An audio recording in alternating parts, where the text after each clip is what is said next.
Hello and welcome to today's session on menopause and mindset.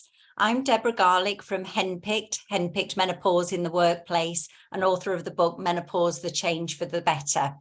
Now, this is a little different session for us today because we're not necessarily just talking about symptoms and solutions.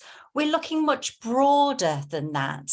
Every week we go into organizations and we do training sessions, and we were asking the question, how prepared do you feel for your menopause? Are you finding menopause a struggle? Are you wondering how you're going to get through this? And often when we ask the question, what words do you associate with menopause? The first words that come to mind for people are old, painful, past it, hot flushes, moody. We also hear people saying things like, will I ever be myself again? I just don't feel like me. I didn't see this coming, or what's going to happen next? And we also hear people saying, this is an amazing time of my life. This is my second spring. I've never felt better. We all want to feel like that, don't we? But I'm delighted today to welcome Kate Hesk, co-founder of Cognomie. And we were having a chat about menopause and mindset and more broadly, the mind, because the mind is more powerful than many of us think. So Kate, welcome to today. And when I was describing those responses from individuals, does this sound familiar to you? Completely. Yes. Delighted to be with you here today. Absolutely. Menopause, as you touched on there, is a transition point. As an individual, as a woman, we're going through a change in life. Of course, that's what we know menopause to be all about. And through those transitions, and many of us may go through a maternity transition, for example, but whichever transition we're going through in life, there's a natural life phase associated with it. And with that comes uncertainty. And with that comes a challenge to our identity very often, as you touched on beautifully there. So who am I is a big question that people ask themselves all the time, actually, but particularly in menopause, and the work that we do enables people to understand themselves better, to become more self-aware, to really focus in on who I am, who I'm becoming, who I want to be able to take that positive view around mindset and what it means to us as individuals. And when you mention identity, it is an interesting one, isn't it? Because we're still the same people. So why does menopause affect how we see ourselves? Yeah, so mindset as a concept, if you like, is about what we believe about ourselves, what we believe about the world around us, what we believe about others. And within that, of course, is how we see ourselves, what we think, how we feel about who we are, how we engage with the world around us. So mindset is something that we can really create space to develop a greater sense of self-awareness, to understand what's important to me and what might be different now as to how it was some time ago. So menopause being a great example of transition. So we can become more reflective. We can look inside to understand what that means for us, to reconnect with our beliefs, our values, our purpose, if you like, and also through a change in life, such as menopause, sometimes we need to refocus on what that might be for the future. So who am I becoming? What's important to me now? And I guess we'll come on to talk about this, but we all go through this change in varying ways, as we know. So understanding ourselves and what it means to us is absolutely fundamental to having a positive experience. And also at times of difficulty, and when we're feeling depleted generally, we've all been through a very difficult few years. So that also makes us question, who am I? What am I here to do? And when we're feeling more depleted, it can be more difficult to focus positively, to get that broader perspective on who do I want to be? Who am I celebrating in myself? Drawing on our wisdom to enable us to see a positive future. So getting that balance of perspective can be quite challenged at times. So mindset is all about our beliefs, in our self-belief, our belief in who we are, understanding our thoughts and feelings and how that works well for us and against us. When you say and against us, in the context of what we hear about menopause, and it's been taboo for a very, very long time, so it's surrounded in mystery. But when you ask the question, what's the first word that comes to mind when you say menopause, or when somebody says menopause, and you hear all of those negative connotations, it's pretty hard to start on the actually reframing it and understanding it, isn't it? I mean, what might be the building blocks to changing our mindset? Yeah, thank you. Yeah, great question. So firstly, creating space and an intention to explore it, understand it better.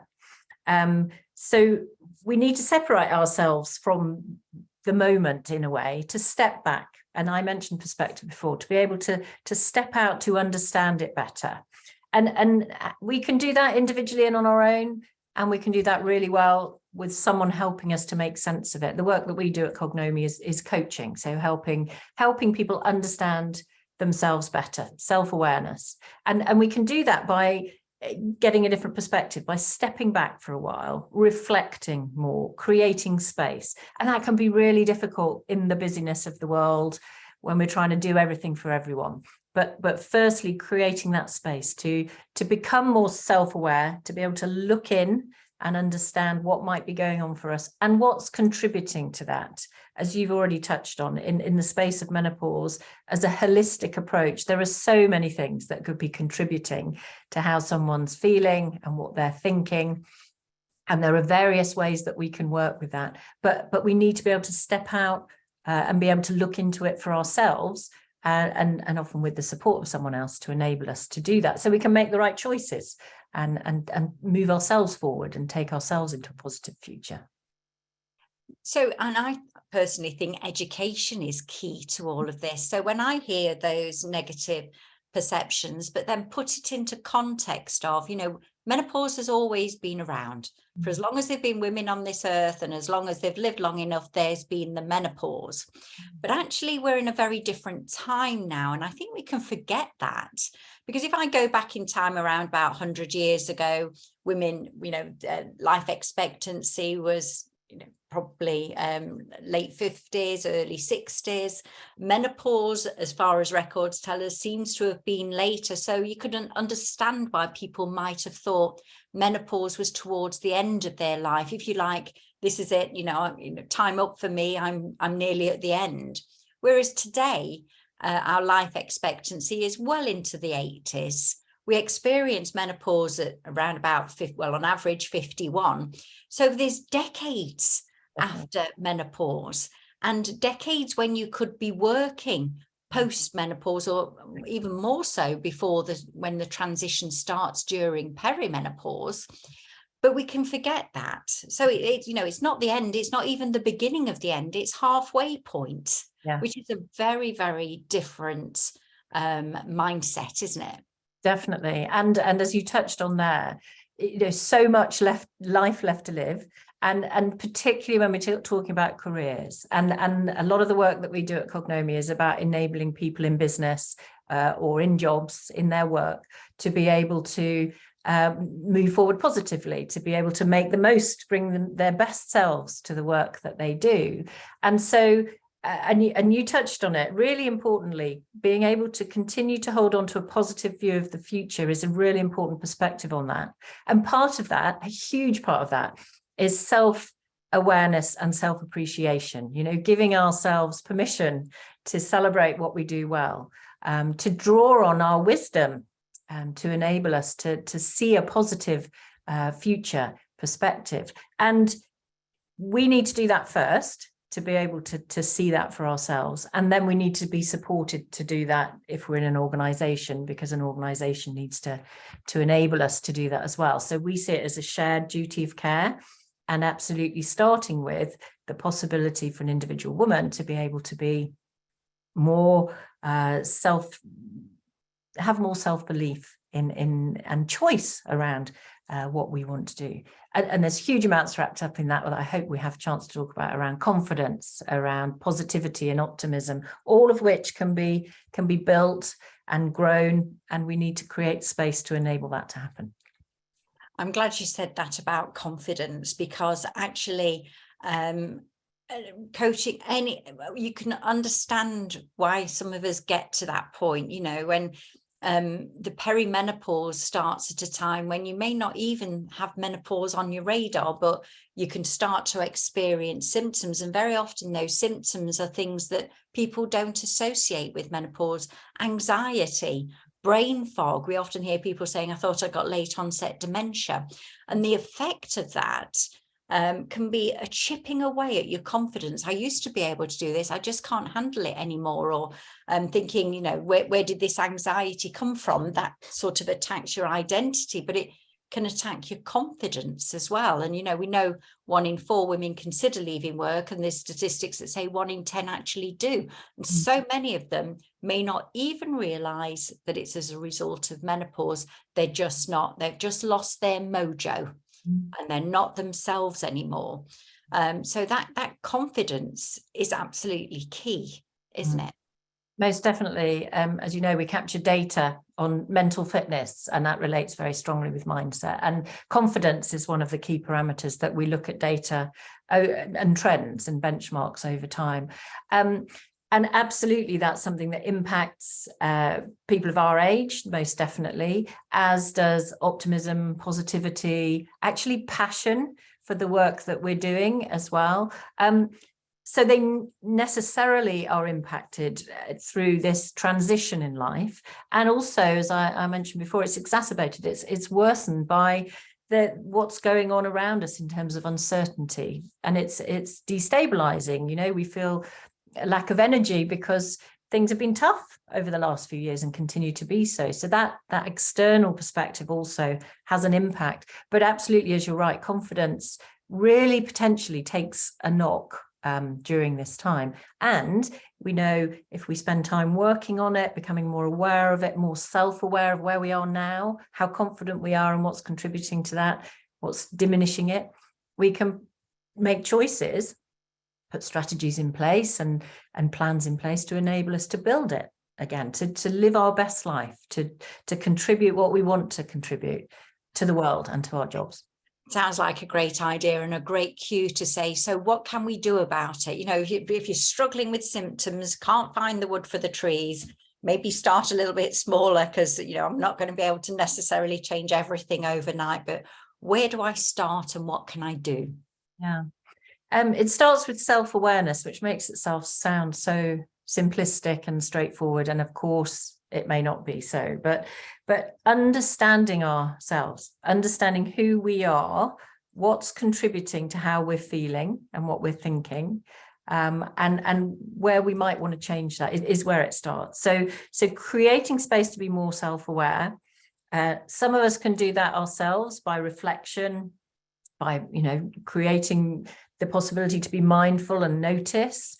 And some of us need support with that. So a coach helps by creating a space for shared thinking, challenge, but also support to enable us to understand ourselves better, get a sense of what's contributing. You know, this we've talked about the importance of recognizing there's a holistic approach here.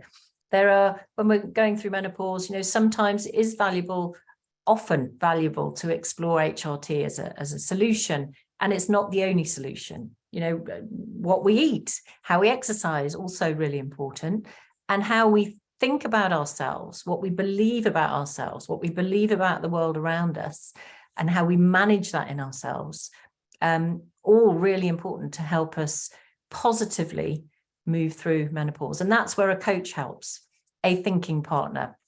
And whether that's a formal coach or whether that's an informal supporter, you know, many of us, and you will know this as well, find real support from others around us. You can do it informally or in the more formal context, and in the business context, as I've mentioned, you know, having a goals for the future and creating an awareness of how we could operate differently in the work context is also an important part of that.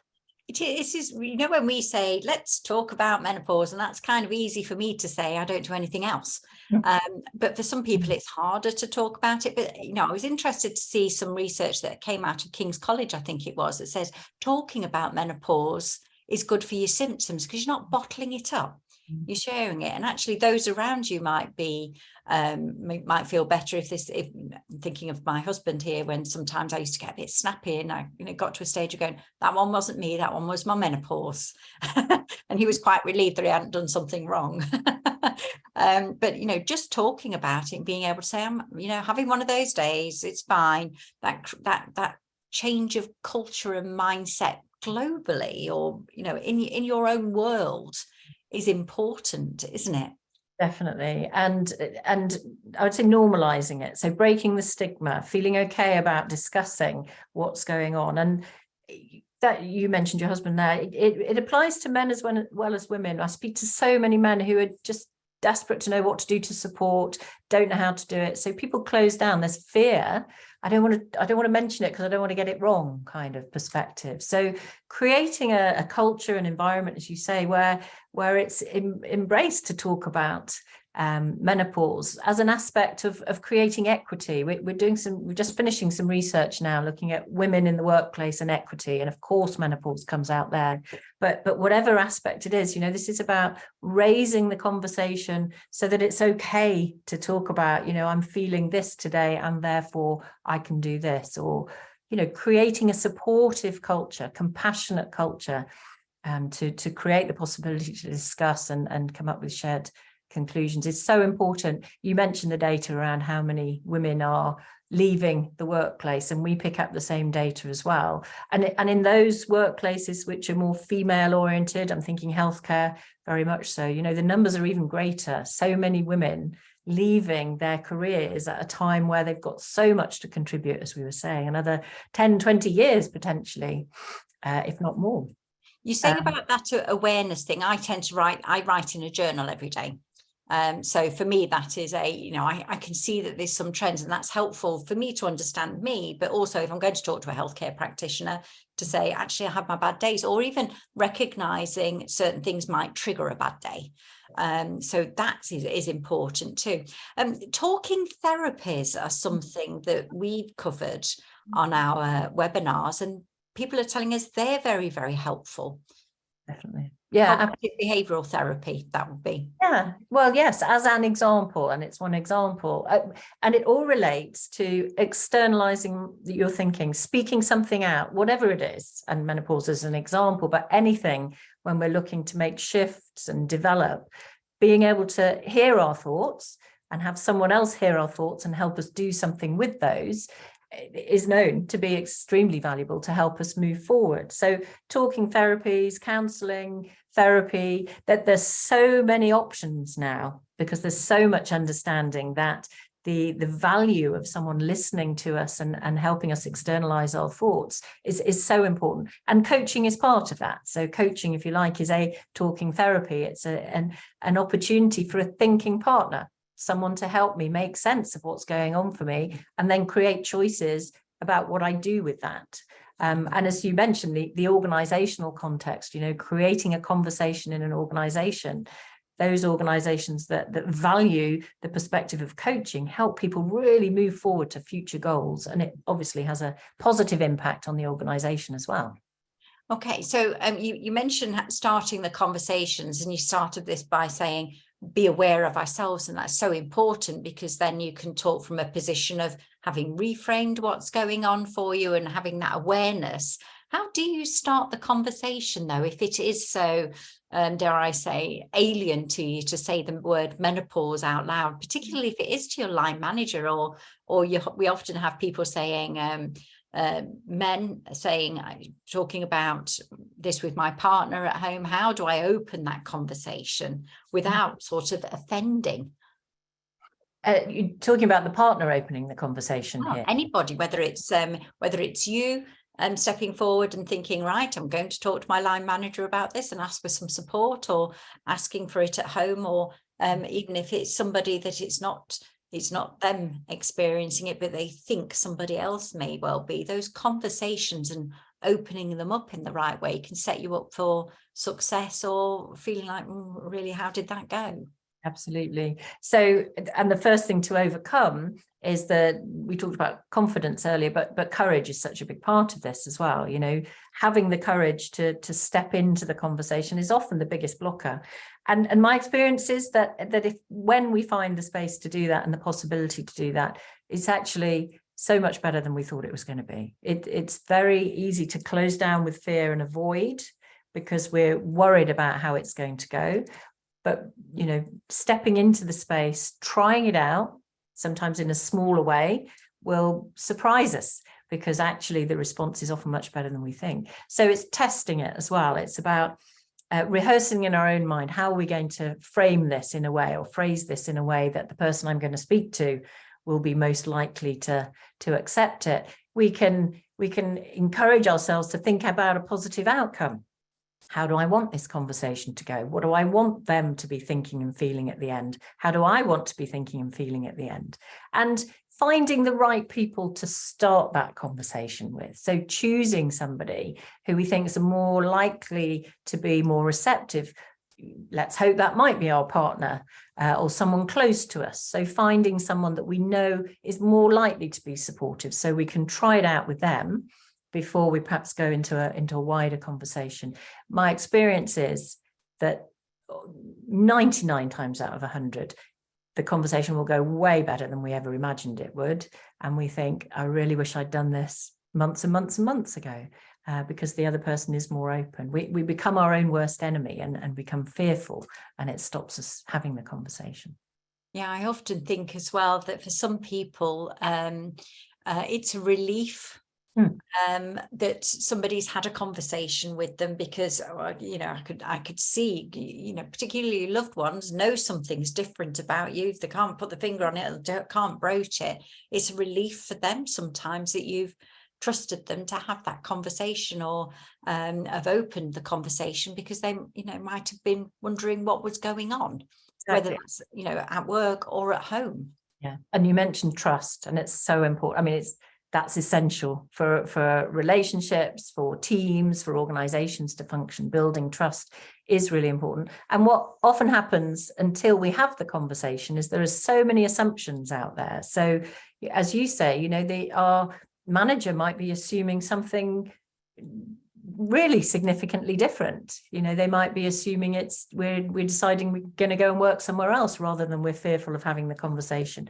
for example. So getting beyond those assumptions and helping people understand what's really going on, when we trust, that really builds relationship and enables us to connect more strongly with individuals around us, but also with a sense of the positive future that we want to create. Absolutely. And you mentioned about the rehearsal and, you know, the preparation that goes into having a conversation that says, I'm experiencing the menopause, this is how it's affecting me, this is how you could help, however you structure it, but also picking your right time and place. You know, for me, it would be perhaps when you've got the time, if it's at home, where you know you're not going to be interrupted, where you know you've got somebody's full attention, they're not watching the TV, or the football's not about to start, or something like that. So you've got that environment. And the same at work. You know, do you want to keep this private? Could you book a time in an office, or something where you can actually have the right, create the right environment for that conversation and have the right amount of time for the conversation to go well? Exactly. And managing expectation around it, kind of contracting, I would say, at the beginning of it, or in anticipation. There's something I'd like to share with you, or something I feel as though it's useful for me to discuss with you. And let's find the right time to do that, so that the other individual can be present, because we both need to be there in the conversation. So as you say, probably not snatching 10 minutes just as the football's about to start, but expressing, you know, there's something I really think I need to discuss with you, and I'd really value your presence in the conversation, or your connection in the moment. When would be a good time for us to have this conversation? So you're setting up the expectation that this is something we need to work with and want to work with. Oh, you know, Kate, you set that up so much better than I do. I often go into a conversation with my husband if I say we need to talk, he sees that as a threat. Because you know, he's expecting bad news, but sort of positioning it as a I really value your opinion on this, will actually would mean that, you know, he's involved in this, not that he's going to get telling off, or I'm going to tell him something he's not going to like, but that whole set, how you set up that conversation so that they're not coming and going, so what's wrong then? Yeah, I exactly. done now. Yeah. That's very, very helpful. And even follow up if you don't cover it all, because, you know, once you've started that conversation, you know, it might be a good time to think about, you know, revisiting it. I mean, you know, if this is your line manager and it's the first time anybody's ever talked to them about menopause and they've not read the policy or whatever, if you've got one on the intranet and you're asking for help, they may well not be prepared. It might be a bit of a shocker. They might need to say, well, actually, let me think about this. Let me look into it and think about the help and support I can give you. And that might take time too. But, you know, I'm very much one for once you've started, finish. And say, well, okay, then let's get some time together again and discuss it in a week's time. Yeah, and try to take the emotion out of it. So the way you're describing it there, you know, keeping it, I would say, objective. So this is two people meeting on a level. This is an adult to adult conversation. I'm going to share what's going on for me, and I'd like you to come back with whatever's important, so that there's not emotion surrounding it, because then it's a much more productive conversation.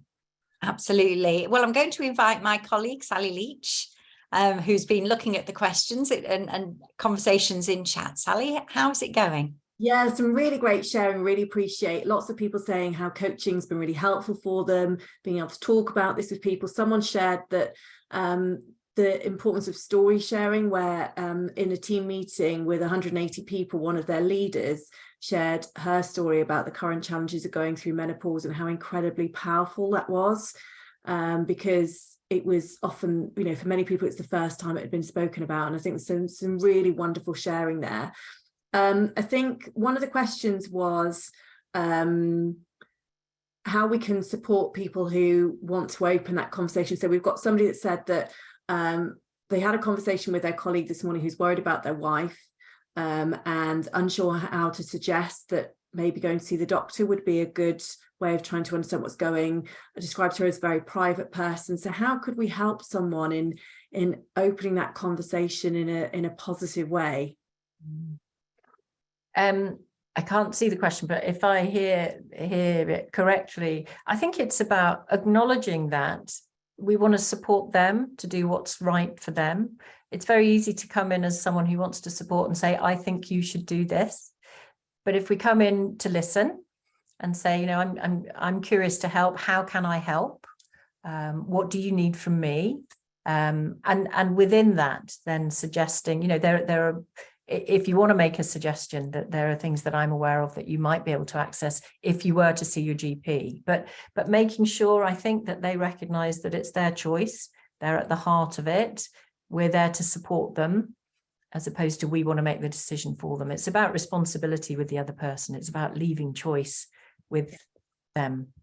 Absolutely. And I think when we see somebody that we care about really struggling, it's really easy to get into solution mode of thinking this, I want to fix things for you, but actually that's not, as you say, it's that role of being that support and giving them the safe space to be able to share what they're experiencing and helping them explore what they might want to do, rather than going in with a solution. So I think that's fantastic advice. One of the things that came up as well is how you choose that person to support you. So whether that is a coach or a counsellor or somebody working on CBT, what would people maybe consider and think about who is that right person for them? Yeah, great. So I'll come at it from a coaching perspective, but it equates to whichever thinking partner you're planning to choose. Think about who helps you do your best thinking. What are the qualities of that person? What do you need in that person? Do you need them to be compassionate? Do you need them to challenge you a bit? Do you need them to be creative in the way that they work with you? Do you need them to be humorous and fun, or do you need advice from them? So before you choose someone, think about what do I need from them? How much do I need them to give me advice? How much can I do that for myself? And then chemistry is the word that I would use, that we use in the coaching context. That is so important. You can go some way to planning who will help you do your best thinking and understand yourself. But in relationship, it's how we feel connected to someone and the chemistry that's there. So you can prepare for that. And sometimes we don't know that until we connect with them. So it's okay to try a few times, I would say, if that's necessary. Within our coaching context, we match people. So we have algorithms, we have human oversight, which enables people to get the best people to support them. So where that's possible, I'd suggest that. And then we manage 97% of the time to get the right match. But then the chemistry is what's important. And you feel that, and you won't feel that until you are present with someone, whether it's virtually or face-to-face. So trust it. And if it's not working, find someone else. And anybody in the profession that is a thinking partner will expect that to be the case. We all know that it works where the chemistry is, and it doesn't if it's not. Fantastic. Thank you very much. So Deborah, I shall pass back to you. Oh, I think, sorry, you're just on mute. Thank you very much, Kate and Sally. That was really, really interesting. And for me, mindset enters into everything, doesn't it? You know, I often find that if I go into something thinking this is going to be really bad, then often it is.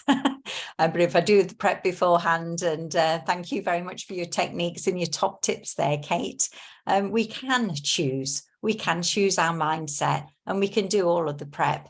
But it was very interesting, Sally, that a lot of the comments coming through were around people's experience in talking about menopause. And, you know, isn't that something that we should all be committing to do? It's not easy for all of us all of the time, but the more we talk about it, the more we get used to it, the more it normalizes, and we can start to change the mindset around the menopause, and that's good for us all. So thank you everyone for joining us today.